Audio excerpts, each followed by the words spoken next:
Welcome to Academic Gain Tutorials. In this video, we will discuss about dividend after-tax income calculation for business owners. When business owners receive dividend income, the amount shown before tax is not always the amount they actually keep. Dividends may be reduced by withholding tax, home country tax, foreign tax rules, and other adjustments.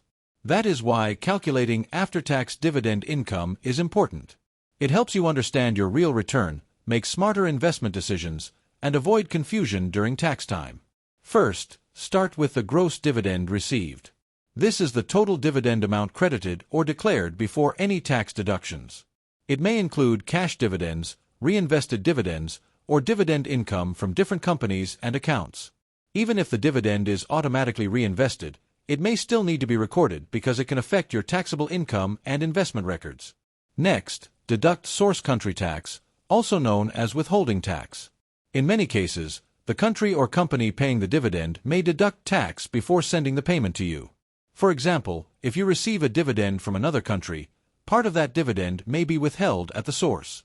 Therefore, business owners should check the withholding tax rate, available tax treaty benefits, and the actual amount of tax deducted. After that, identify the dividend tax type in your country. Some dividends may be treated as qualified dividends, while others may be taxed as ordinary income or under different investment income rules. In some places, additional taxes such as surtax or health-related levies may also apply. So, knowing the correct dividend category is necessary before calculating the final tax amount.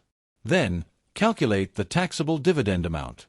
In the example shown, the gross dividend is $10,000, and the source country withholding tax is 15%, or $1,500. After deducting that withholding tax, the taxable dividend amount becomes $8,500. This gives you the adjusted amount that may be considered for home country tax calculation. Next, calculate the home country tax on the dividend.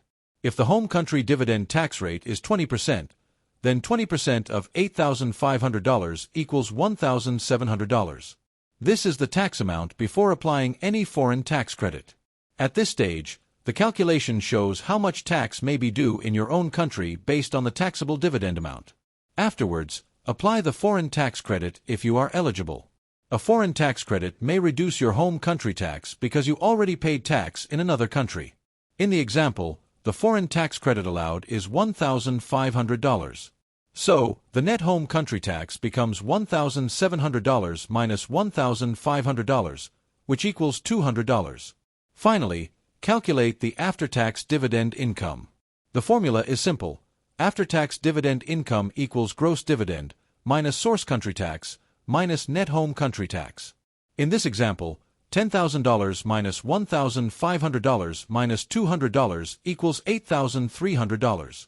So, from a $10,000 dividend, after all taxes, the business owner actually keeps $8,300. Moreover, business owners should remember that after-tax income is more useful than gross income when comparing investments. A high dividend may look attractive, but if taxes and withholding are too high, the final return may be lower than expected.